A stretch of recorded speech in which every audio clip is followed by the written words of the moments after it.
I'm Dan Maws with the Maws Group Real Estate Team.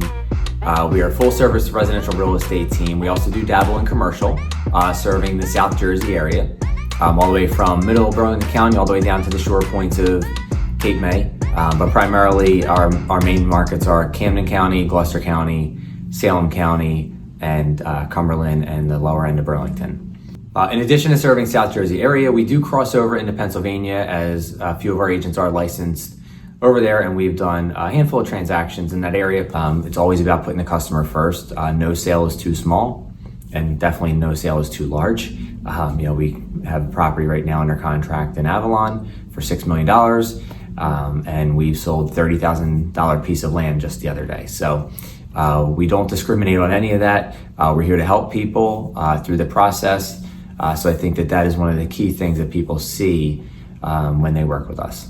So I would say that the biggest habit or the best habit that has served me time and time again, I feel is follow-up. I think that's one thing that people don't realize, and I heard this a long time ago, was follow-up leads to 70% of our business. If you do not follow up with somebody, you are going to lose the opportunity to get to work with them. There have been clients I have followed up with for 10 plus years. I've never engaged with them personally as far as a transaction, but I've gotten referrals. I've spoken with them multiple times. They know who I am. They answer the phone when I call. And then when they are ready, they're going to come to me. And I think it's a follow-up in a non-aggressive way at times, like asking the right questions, just feeling them out, seeing where they're at, not calling them every month, but maybe every 3 months, every 6 months, adding them to my database, right? But I think that is something that people lose, because if they don't engage with them right away, or something goes south, or they lose the listing eventually, don't lose touch with them. Because ultimately what's going to happen is they're going to need your real estate help down the road. And it's not just about that person, it's about their network of people that they know, that you want them to think of you when it comes to real estate. So one of the key things that I've learned over the years in this industry was building a database, right? Building it, nurturing it, feeding it, and just harvesting the fruit that comes from it. So it's like watering a seed and like planting a seed and seeing the growth there. So if someone asks me if what I do is kind of old school, the answer is probably yeah, but it's the basics. And I think that's what people get away from, with technology and AI and all these different things. I think that people just try to leverage it too much and it becomes impersonal. One of the ways that I like to keep in touch with that is by calling on the birthday. It's easy to just send a Facebook message or a text message, but I try to make it a point to give them a call, whether it's a few days in advance or the day of.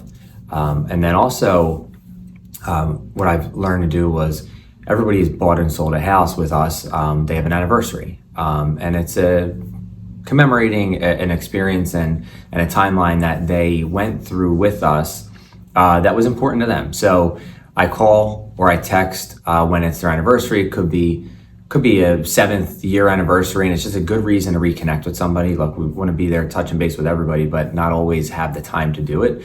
So it's good that I take a minute, and the feedback from agents is mainly like, wow, like you really do that? Yeah, that makes sense, right? So what we're trying to teach our agents here is to build relationships, not just make it transactional, right? It's transaction-driven business, but if the relationships have to go deeper, and that's what's so important for us, is making sure that our clients know that it's just not a one-time thing with us. And it's all about, the basic aspect of building a relationship that leads to a friendship ultimately over time. One of our team members, actually, this instance is important. So who is now on our team, Lauren, she was a friend and a past client, but she became a past client because I was one of the only realtors that would reach out to her and ask her, hey, if you ever need any help, let me know, or who do you know that's looking to buy, sell, or invest in real estate? And she would never get back to me. I mean, just absolutely never get back to me. But I would see her out. We had the same circle of friends. She worked at a local restaurant. I would see her. So she would say, hey, I got your message. Thanks for reaching out. Nothing yet, whatever. But then she wanted to go rent a property. Now she could have reached out to any realtor out there, but she reached out to me. And then I gave her good service, thankfully. And that went well. So then when she wanted to buy a home, she came back to me. And then when she wanted to get into real estate, she asked me for my advice. So ultimately, I think just continuing to try to connect with Lauren and stay in touch, that led to much more in the relationship. On the other hand, some people don't like that touch. They don't like the call. I called somebody just today, wishing them a happy birthday, and they pretty much brushed me off. They were like, hey, I don't have time. I'm like, well, I'm just calling to wish you happy birthday. Hope all's well.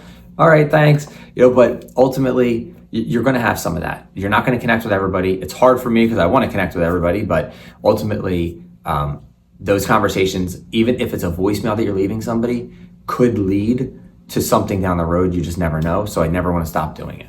So typically what I see when a new agent, like not new, but they might have some experience and they come over to our group. One of the things that I see that they could use in their business is consistency, but more consistency in following a schedule, right? Creating a time block schedule, having dedicated time for lead generation, lead follow-up, going on appointments, and things that are working on their business rather than just constantly just taking what comes to them. Hey, I want to go see this house. Well, hey, I show properties at this time, and this time. What works best for you, right? Or if I want to list my house, if you have to have a dedicated time for that stuff, because if you just keep on throwing everything into the mix, you're never going to get consistent with your lead generation activities, and you're never going to build a pipeline because, look, we're in sales. You need a pipeline of clients or potential clients that you're nurturing to get them into the phase of buying or selling, right? So that's the important piece here. And I think that's one of the things that people miss out on is they just think that I'm going to get into real estate and I'm going to have a flexible schedule. It's great to have a flexible schedule, but you have to have a schedule in order to have a flexible schedule. Solo agents see a lot of pain points, but I think the biggest pain point is lack of leverage, of course. Look, they can go hire a transaction management company to handle their stuff. They can go hire a marketing company, but there's expenses associated with that. What our team does is we have all this built out for someone. So within the first year, they're seeing that they're leveraging so much for systems that are already put into place, so they don't have to go and do that. So ultimately, they're able to go out and service clients, lead generate, go network, build their database, do whatever they want to do without having to do the back end items that are already taken off their plate by our team. So ultimately, I think that they are able to focus on what we call the top 20%. Practicing their scripts and dialogue, lead generating, lead follow-up, going on appointments, and continuing to educate themselves. They're like the key things that an agent needs to do in addition to negotiations and such, but there's a leverage factor from a team that an agent doesn't have to take on all of it now because they have that leverage to lean on. I think one habit that an agent needs to own is their morning routine. I think I know that when I got into the business, when I was young, I didn't start my days until 9, 10 o'clock. And by that time, you are out of control of your day already because things happen. The daily morning routine is so critical. What are you feeding your mind? Are you exercising? And part of that daily routine is practicing scripts and dialogues. Get uncomfortable. Learn your scripts and dialogues. That is what you bring to the table for a client. Sales is nothing more than leading someone to make a decision, right? So you got to ask the right questions to help them uncover this for themselves. Don't decide for someone. You're leading them to decide what is best for them. So I think having a great morning routine has been really helpful for me.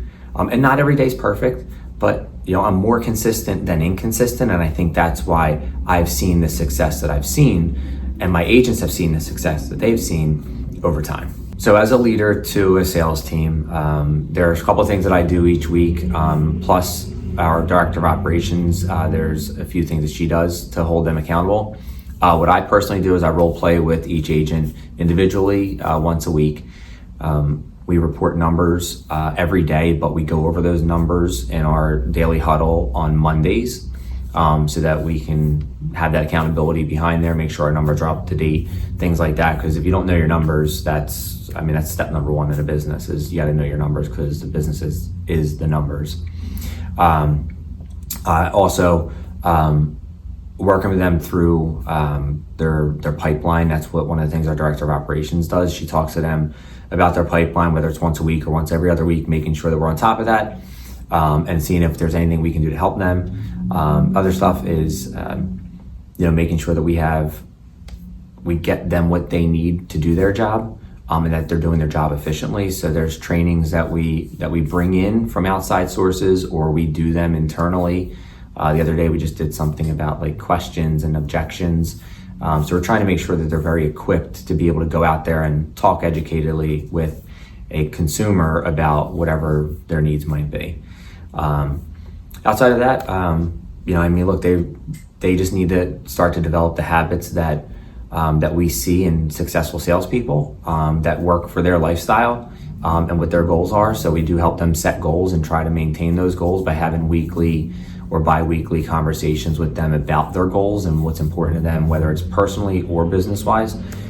So those are some of the key things that we're doing to help agents stay accountable, because we know how hard it is to keep accountability just to yourself. So accountability is a big word that means a lot to me personally. It's hard to hold yourself accountable, so I've found partners that hold me accountable. So years ago, I wanted to start waking up earlier. So I have a real estate business coach, and he stayed accountable with me. We started to get up early and do affirmations in the morning because that was one of the things that I wanted to do, and we've continued to do those affirmations to this day. Another one was I'm a runner by hobby, and it's hard to go out there and just get it done on your own. But when other people are relying on you to show up, then that's one of the key accountability aspects there. With that was me and a few friends several years ago started to run together, and at that point, I didn't want to let them down. So I would show up regardless how tired I was. Not every day was perfect, but we definitely have stayed more accountable than not. Really depended on how important that run was, right? Or what that goal is and the outcome there. So the accountability aspect really goes down to whatever it is in a certain realm that I want, whether it's a financial goal, a business goal, health goal. Those are things that I want, like even like family wise, right? Like if I want to do a certain vacation or something like that, where I want to take off, like try to hold something accountable to achieving that goal. But it's so important in driving that force every single day. So depending on the day, the perfect day for me is that first hour of the day. It could be that I get up and go for that run, meeting my accountability partner with that. Or it's that I'm getting up, coming into the office, attaching accountability to that too, meeting with someone in the office for coffee. And then I go in and I do my gratitude journal. And then I read a passage out of a daily Stoic book that I have. And then I will get my day set and get a cup of coffee or make sure I'm drinking water, whatever that is. And following that, depending on the day, is so critical. But I listen to podcasts, audiobook, I write in the journal. I'll read the passage out of the Daily Stoic. Those are like the non-negotiables that I do every day. I use an app called Streaks that I've tracked a lot of this with. Like every day I want to drink a certain amount of water. Every day I want to drink my athletic greens, vitamins. So like those are the things that are really non-negotiables for me. And I track that every day. So it's not like it's something that just, I'm going to do that this day. No, it's an everyday thing. But that first, it's hard to not wake up and go right to the phone, which, I do that. I look at email and stuff like that, but I try to avoid some of that stuff and start feeding my mind with different things and trying to stay more focused there, because I know that's the stuff that's going to help me grow and become a better business owner, a better leader. So the first hour in the office could look like this. It could be that I'm doing affirmations with my coach, and then I'm doing a role play with the agent that I have scheduled for that day. And then we get on our team huddle, and then I get into lead generation, where I call my database and do the birthday and anniversary calls. Plus, I'm going through cleaning up my database, so it's a good time to just reconnect with people. But always staying on top of that. And then doing follow-up. So whatever leads into that follow-up there, I don't cold prospect as often anymore. So I'm not calling expired listings for sale by owners and things like that, but some of our agents do those things. So those are things that I did in the past to help me grow, really help me grow my database, which has provided so much from it. So that's why I make sure I focus on that first and foremost. But realistically, it's getting in, it's doing affirmations, practicing scripts and dialogue, getting on my team huddle and getting started with energy on that day, and then getting right into lead generation. In order to protect certain focus hours in our time blocks, what I've learned is from the book, The One Thing, is to create a bunker. So really like eliminate distractions, turn the cell phone on silent, remove the email, stay focused in the task that I'm in, right? It's easy to get bogged down with text messages, and if you're scrolling social media, like I avoid those things. I try to eliminate them unless it's being used specifically for that task that I'm handling. And telling people, hey, look, I'm not available now. I'll be available after this time. There've been plenty of times where somebody's reached out and said, hey, I'm available at 11 or after 11, or I can have my transaction manager reach out to you. Which one would you prefer? A lot of times by the time you get to something, it's already been handled. So feeding through that, I've learned that the time block is so important for me to stay focused. And it's really like 50 minutes on, 10 minutes off kind of time block, where it's like I'm staying focused for 50 minutes and then I get a 10-minute break and then I get right back at it. But it's a discipline. It's a daily self-discipline that is not easy. It's something that I've learned to adjust with over time and give myself a little bit of grace if I do get caught up with, and bogged down with a distraction at times. But I try to eliminate as many distractions as possible. So to measure how a day is successful in my world is, did I make my database contacts? Did I set an appointment?